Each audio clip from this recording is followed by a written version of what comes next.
उधार नहीं madam, please. आप जान ले लो लेकिन उधार मत लो। वैसे भी आपके 30,000 रुपये बकाया है, वो क्लियर करो आप पहले। आप हम पर्स लेके तो घूम रहे हैं, देखना चाहती है कितना है, ये देखिए। इतना पैसा लेके घूम रहे हैं, उधार मांग मांग के सबने परेशान कर रखा है हमसे। अब हम कैसे आगे पेमेंट करें? मैडम जी नमस्कार। अब हम वो पेन पेपर से बिल काट के सामान बेचना बंद कर दिए। अब हमारा सारा काम ना सॉफ्टवेयर सिस्टम से चलता है।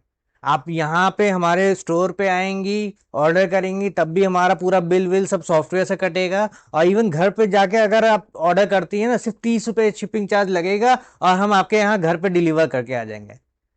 मैम सॉफ्टवेयर उधार ही नहीं समझता। वहां पे अगर आपको लेना है ना तो आप कार्ड से ले सकती हैं, अब उसको भी आप ईएमआई में बदल सकती है, ये प्रावधान उसमें है। तो आप मतलब 30 दिन की उधारी भी मिल जाएगी, अगर उसको आप पे कर देंगे तो अच्छी बात है, नहीं पे करेंगी तो आप उसको ईएमआई में बदल के आप कार्ड को धीमे धीमे करके पे कर सकती है। जी हाँ।